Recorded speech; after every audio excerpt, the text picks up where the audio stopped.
ہے، ان کے روزے کی طرف کھینچا چلا آتا ہے۔ اعلیٰ حضرت کا عرس آتا ہے، 25 سفر آتی ہے، بریلی کی طرف انسان کھینچا چلا آتا ہے، محرم آتے ہیں، مفتی اعظم کے روزے کی طرف کھینچا چلا آتا ہے۔ جب چھٹی شریف آتی ہے رجب کی تو انسان غریب نواز کے آستانے کی طرف کا رخ کر لیتا ہے، اور جب 11ویں شریف آتی ہے تو بغداد کا رخ کر لیتا ہے۔ یہ وہ اللہ کے مقدس بندے ہیں جنہوں نے اللہ کے فرمان پر عمل کیا، اللہ کے فرمان پر عمل کیا۔ اللہ نے ان کے نام کو دنیا میں محدود نہیں ہونے دیا بلکہ لوگوں کے دلوں میں ڈال دیا، اور ایسا ڈالا۔ یہ محبت صرف دنیا کی محبت نہیں ہے، حدیث پاک کا مفہوم سنو۔ آقا فرماتے ہیں کہ انسان جو دنیا میں آتا ہے، جس سے محبت کرتا ہے، یہ محبت دنیا میں پیدا نہیں کی گئی ہے بلکہ عالم ارواح ہی میں پیدا کر دی گئی تھی۔ جب سب روحوں کو اللہ نے پیدا کیا، فرمایا الستو بربکم، کیا میں تمہارا رب نہیں ہوں؟ سب روحوں نے کہا قالوا بلا، ہاں کیوں نہیں، تو ہمارا رب ہے۔ اللہ تبارک و تعالیٰ نے وہیں پر سب کے دلوں میں، روحوں کے دلوں میں یہ محبت ڈال دی تھی، جو محبت آج دنیا میں قائم ہے۔ مولوی طیب وہابیوں کا سرگنا کہتا ہے، تمہیں پتا ہے یہ محبت کیسے ڈالی گئی؟ جن روحوں کے چہرے ایک دوسرے کی طرف تھے ان میں محبت قائم رہی، اور جن کی پیٹھیں ایک دوسرے کی طرف تھی وہ ایک دوسرے سے نفرت کرتے ہوئے دنیا میں آئے۔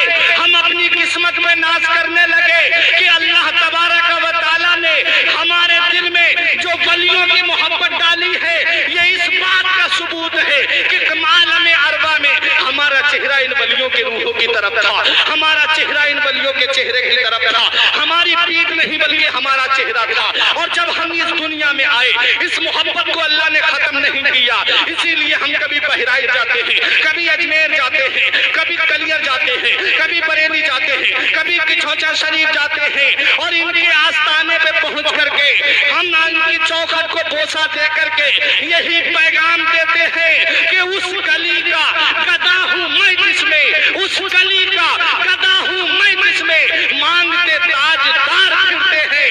اور جو ان ولیوں سے نفرت کرتے ہیں، جو ان ولیوں سے دشمنی کرتے ہیں، ان کے لیے بھی یہ پیغام دیتے ہیں کہ جو تیرے در سے یار پھرتے ہیں، جو تیرے در سے یار پھرتے ہیں، در بدر یوں ہی خوار پھرتے ہیں۔ حضرات، تو بات میں مسعود غازی کی کر رہا تھا۔ بادشاہ فیروز شاہ تغلق بادشاہانہ لباس اتار کے فقیرانہ لباس پہن کر کے بہرائچ میں آیا، اور کب آیا؟ 700 ہجری کے قریب۔ بہرائچ میں جب پہنچا تو کچھ مخالفین بھی تھے، وہ تو ہر جگہ ہوتے ہیں، جہاں نیک کام ملے گا آپ کو وہاں مخالفت ضرور ملے گی، جہاں دینی کام ہوگا وہاں مخالفت ضرور ہوگی۔ کوئی شراب کے اڈے قائم کرے، کوئی کچھ نہیں کہے گا اس سے، کوئی جوئے کے اڈے قائم کرے، جوا کھانا کھولے، کوئی کچھ نہیں کہے گا اس سے۔ اور جہاں آپ نے مسجد کے لیے کچھ کہہ دیا، اس کی کیا ضرورت تھی؟ جہاں آپ نے مدرسے کے لیے کہہ دیا بھائی کچھ مدرسے میں امداد کرو، اس کی کیا ضرورت تھی؟ بچے پڑھ تو رہے تھے، کیا ہوتا؟ مسجد میں بچے پڑھ رہے تھے، مدرسے کی کیا ضرورت تھی؟ جہاں دینی کام آپ نے شروع کیا، مخالفت شروع۔ یہ شیطان کا بہت بڑا فنڈا ہوتا ہے۔ اب یہاں سے اگر آپ نے قدم پیچھے ہٹا دیا، مخالفت سے اگر آپ ہار کر کے قدم پیچھے اٹھا لیں گے، تب آپ کامیاب نہیں ہو پائیں گے۔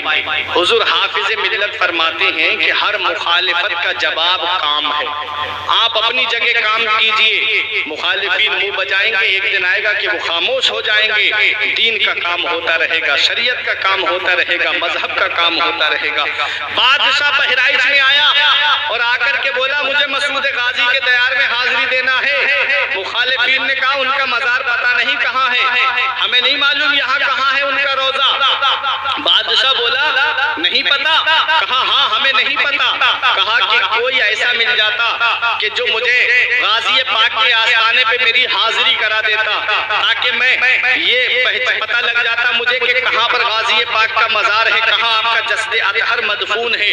جب ادھر کہا بادشاہ نے، کسی نے کہہ دیا کہ فلاں جگہ پہ ایک اللہ کا نیک بندہ رہتا ہے جو غازی پاک کے آستانے پہ جھاڑو لگاتا ہے، نام ہے صحیح النسب سید افضل الدین ابو جعفر امیر ماہ۔ میں نے بھی ان کے روزے پہ جا کر کے حاضری دی ہے بہرائچ میں الحمدللہ۔ حضرات جس کی ہسٹری میں نے پڑھی میں نے حاضری ضرور دی ہے، یہ بات میں آپ کو کتابوں کے ذریعے ہی نہیں بول رہا ہوں بلکہ باقاعدہ میں نے ان کے روزوں پہ جا کر کے حاضری دی ہے، تب میں نے ان کی ہسٹری کا جائزہ لیا ہے۔ بہت بڑی عظیم ہستی تمہارے قرب میں ہے، بہت بڑی شان ہے میرے مسعود غازی کی، اتنی بڑی شان ہے میرے مسعود غازی کی کہ آپ کو میں ایک واقعہ بتاتا ہوں۔ حضرات بابا فرید الدین گنج شکر کے پوتے ہیں، انہوں نے خواجہ قطب الدین بختیار کاکی کے مزار کے قریب جو قبرستان ہے وہاں پر چلہ کاٹا۔ چلہ کاٹنے کے بعد میں انہوں نے سوچا کہ لاؤ میں حضور ولایت کا ایک مقام تھا، منزل تھی، اسے حاصل کرنا چاہتے تھے لیکن کوئی مقام حاصل نہیں ہوا۔ انہوں نے کیا دیکھا کہ ان کی آنکھ لگ جاتی ہے، ایک گھڑ سوار آتا ہے، ایک کوڑی چل رہا تھا اور وہ گھڑ سوار کوڑا مارتا ہے اس کوڑی کے اور وہ کوڑی زمین پہ گرتا ہے، وہ اسے کوڑے سے مارتا ہے لیکن کوڑی رو نہیں رہا ہے، کوڑی کھڑا ہوتا ہے، اس کے جسم کے اوپر کا کوڑپن دور ہو جاتا ہے، اس کے جسم کا کوڑپن ختم ہو گیا۔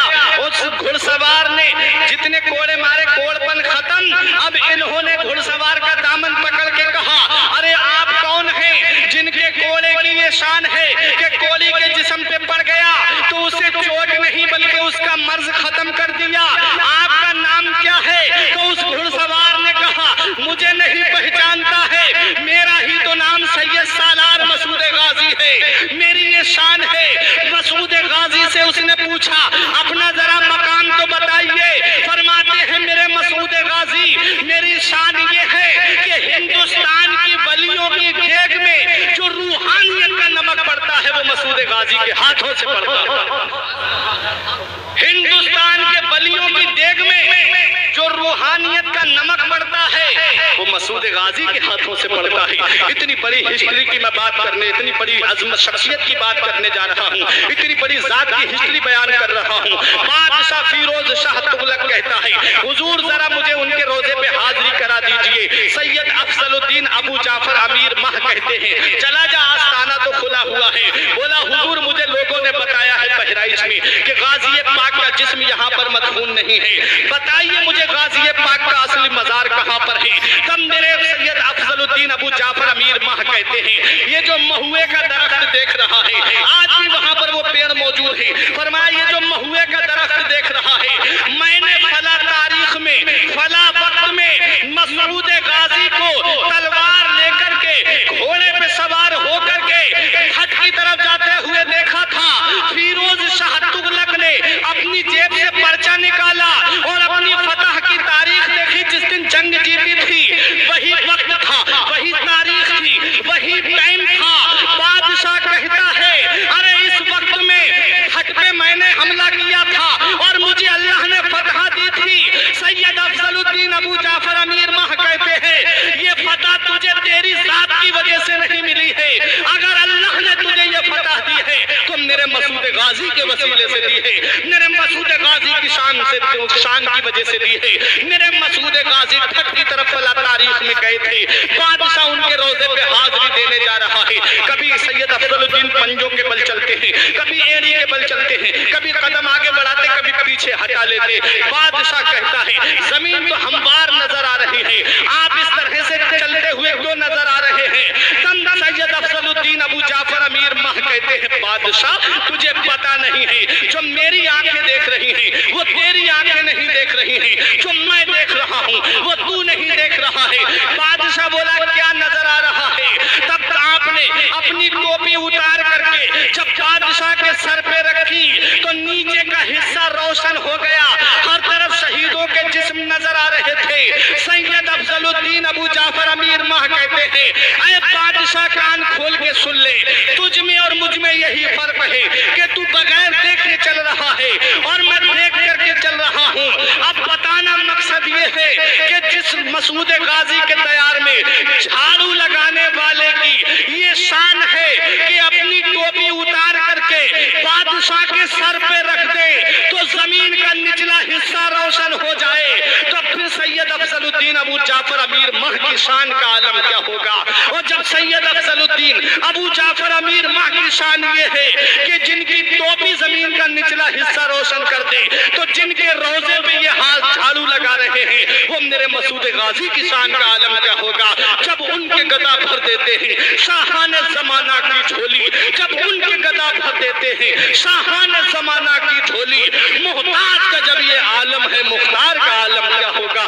چاہے تو اشاروں سے اپنے کایا ہی پلٹ دے دنیا کی، چاہے تو اشاروں سے اپنے کایا ہی پلٹ دے دنیا کی، یہ شان ہے ان کے غلاموں کی سردار کا عالم کیا ہوگا؟ یہ ہے مسعود غازی۔ بادشاہ نے حاضری دی، بادشاہ روزے پہ گیا، حاضری دی۔ بتاتے ہیں زنجیری گیٹ اور جو آپ تعمیری کام خانقاہ کا دیکھ رہے ہیں یہ بادشاہ فیروز شاہ تغلق نے کرایا، حلق کرایا، بال منڈوائے، اپنے بال بادشاہی کا لباس اتار کے کونے میں رکھ دیا، فقیرانہ لباس پہن کر کے غازی پاک کے آستانے پہ زندگی گزار دی۔ جن کو غازی پاک کا مرتبہ سمجھ میں آیا وہ وہاں پر گھٹنوں کے بل چل رہے ہیں، پنجوں کے بل چل رہے ہیں، اینڑی کے بل چل رہے ہیں۔ آج بہرائچ کی سرزمین دیکھو، وہاں موٹر سائیکل چل رہی ہے، بسیں چل رہی ہیں، ٹرین چل رہی ہے، بیل گاڑی چل رہی ہے، لیکن ان کو کچھ نظر نہیں آتا۔ جن کو نظر آیا وہ پنجوں کے بل چل رہے ہیں، وہ گھٹنوں کے بل چل رہے ہیں۔ حضرات میرے غازی کی وہ شان ہے کہ بڑے بڑے اولیاء کرام نے میرے غازی کی عظمت و شان کو بیان کیا، میرے غازی کے رتبے کو بیان کیا، میرے غازی کی عظمت کو بیان کیا۔ غوث بنگالہ شیخ علاء الحق پنڈوی نے اپنی کتاب میں مسعود غازی کی ہسٹری کو بیان کیا، سید شرف الدین یحییٰ منیری نے اپنی کتاب میں مسعود غازی کی عظمت کو بیان کیا، خواجہ قطب الدین بختیار کاکی نے اپنی کتاب تحائف چشتیہ اور رسائل قطبیہ میں میرے مسعود غازی کی عظمت کو بیان کیا، اور سنو بابا فرید الدین گنج شکر نے اپنی کتاب فیضان مسعودیہ کے اندر حضور سید سالار مسعود غازی کی عظمت کو بیان کیا۔ وہ میرے مسعود غازی کی شان ہے۔ مخدوم اشرف سمنانی نے لطائف اشرفی میں مسعود غازی کی عظمت کو بیان کیا۔ غوث حضرت مخدوم بندگی، مخدوم امیٹھی حضور سید سرکار باسا نے اپنی کتاب کے اندر حضور سید سالار مسعود غازی کی عظمت کو بیان کیا۔ شاہ عبد الرزاق باسوی نے حضور سید سالار مسعود غازی کی عظمت کو بیان کیا۔ حضرات اور آگے بڑھو، محدث علی الاطلاق حضرت عبدالحق محدث دہلوی نے اپنی کتاب اخبار الاخیار کے اندر حضور سید سالار مسعود غازی کی عظمت و شان کو بیان کیا۔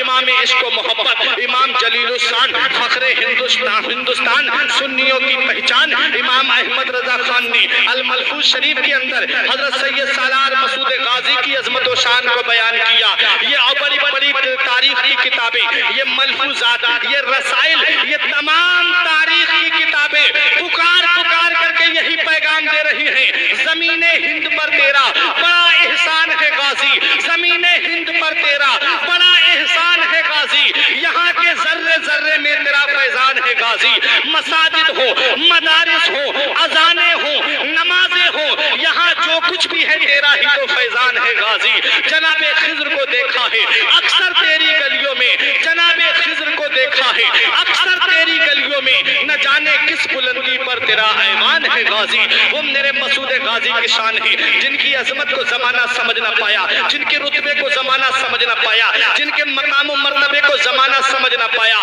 وہ میرے غازی کی عظمت کو بیان کر رہے ہیں۔ ایک جملہ ان علماء کی دعا لیتے ہوئے پہنچانا چاہتا ہوں، اکثر کی شان میں کتابیں علماء کرام نے لکھی ہیں، اور میرے غازی کی وہ شان ہے جن کی شان میں کتابیں اولیاء کرام نے لکھی ہیں، جن کی عظمت کو زمانہ سمجھ نہ پایا، جن کے رتبے کو زمانہ سمجھ نہ پایا۔ کیا کوئی غریب نواز کی عظمت کو سمجھ پایا؟ کیا کوئی مخدوم اشرف سمنانی کی عظمت کو سمجھ پایا؟ کیا کوئی بابا فرید کی عظمت کو سمجھ پایا؟ کیا کوئی مخدوم اشرف سمنانی کے رتبے کو جان پایا؟ کیا کوئی اعلیٰ حضرت کے مقام کو سمجھ پایا؟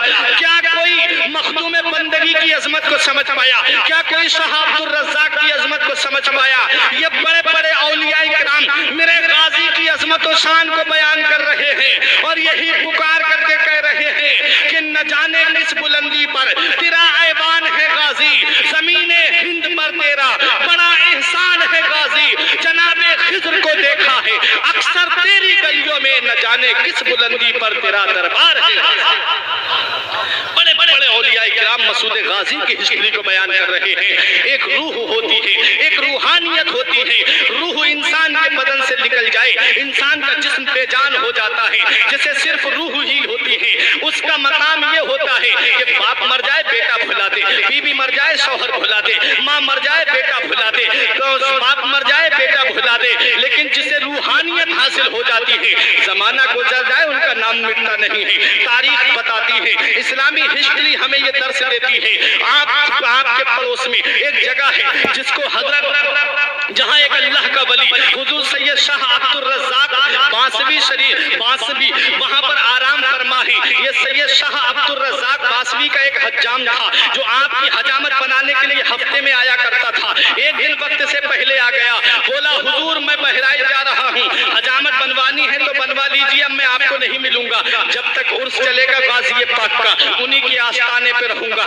جب تک مسعود غازی کا عرس چلے گا میں وہیں پر حاضری دوں گا، میں آؤں گا نہیں۔ بہت سمجھایا سید شاہ عبد الرزاق نے کہ مت جاؤ، ہر سال جاتے ہو، اس سال جانا ضروری نہیں ہے، امسال کوئی ضروری نہیں ہے، کیا ضروری ہے ہر سال عرس میں جاؤ؟ بولا حضور کتنا بھی سمجھائیے میں دیوانہ ہوں، دیوانہ مانوں گا نہیں۔ حضرات بولا میں جاؤں گا ضرور، جب کہا کہ نہیں مانو گے تو سنو میں ایک پرچہ دیتا ہوں، فلاں گیٹ کے پاس میں کھڑے ہو جانا یا فلاں جنگل میں کھڑے ہو جانا۔ حضرات بتایا کہ فلاں جگہ پر ایک گھڑ سوار آئے گا اور آنے کے بعد چہرے پہ نقاب پڑی ہوگی، تم ان کو سلام کرنا، وہ تم سے کچھ مانگے گا تم ان کو وہ چیز دے دینا، وہ تمہیں جو دے وہ میرے پاس لے کر کے آ جانا۔ اس نے کہا ٹھیک ہے حضور آپ کا حکم سر آنکھوں پر۔ جب کہا کہ ٹھیک ہے اب جاؤ، بولا حضور جاؤں کیسے؟ جو میرے محلے کے لوگ جا رہے تھے وہ تو چلے گئے، میرے خاندان کے لوگ بھی چلے گئے، میں اکیلا رہ گیا، اب میں کیسے پہنچوں؟ فرمایا پریشان مت ہو، سید شاہ عبد الرزاق باسوی فرماتے ہیں پریشان مت ہو، اپنی آنکھیں بند کر۔ اس نے کہا حضور آنکھیں بند کر لی، فرمایا اب آنکھیں کھول۔ جب اس نے آنکھیں کھولی تو کیا دیکھتا ہے کہ زنجیری گیٹ نگاہوں کے سامنے ہے، وہیں پر کھڑا ہو جاتا ہے اور بہرائچ کی گلیوں میں ہے۔ حضرات گرامی جو وقت حضور سید شاہ عبد الرزاق نے بتایا، جو جگہ سید شاہ عبد الرزاق نے بتائی، وہیں پر ٹائم پہ کھڑا ہو جاتا ہے۔ ایک گھڑ سوار آتا ہے اور دعا سلام ہوتا ہے، پرچہ اس سے مانگتا ہے گھڑ سوار، اس نے پرچہ دیا، گھڑ سوار نے ایک پرچہ دیا اور کہا کہ یہ میری طرف سے ان کو دے دینا۔ حضرات اب ذرا اپنے ذہن کو قریب کرو، روحانیت کیا ہوتی ہے وہ اپنے دل کی تختی پہ لکھ کر کے لے جاؤ۔ حضور سید مسعود غازی، حضور سید سالار مسعود غازی رضی اللہ تعالیٰ عنہ کو یہ پہچان نہیں پاتا ہے۔ اس نے کہا حضور اب میں جاؤں کیسے؟ فرمایا آیا کیسے تھا؟ کہا مجھ سے میرے حضور نے کہا تھا، سید شاہ عبد الرزاق نے کہا تھا آنکھیں بند کر۔ جب میں نے آنکھیں بند کی تھی تو بہرائچ میں تھا، انہوں نے بھی فرمایا آنکھیں بند کر۔ جب اس نے آنکھیں بند کی فرمایا آنکھیں کھول۔ جب آنکھیں کھولتا ہے تو وہ بہرائچ میں نہیں ہوتا ہے بلکہ بانسا شریف میں ہوتا ہے، سید شاہ عبد الرزاق کے سامنے ہوتا ہے۔ سید شاہ عبد الرزاق فرماتے ہیں بتاؤ کیا پیغام لے کر کے آئے؟ بولے انہوں نے بھی ایک پرچہ دیا ہے۔ جب پرچہ دیکھا، دیکھنے کے بعد مسکرانے لگے، مسکرائے، بولا حضور بات سمجھ میں نہیں آئی، آپ نے بھی پرچہ دیا، انہوں نے بھی پرچہ دیا، لیکن ایسا کیا کمال ہے اس پرچے میں؟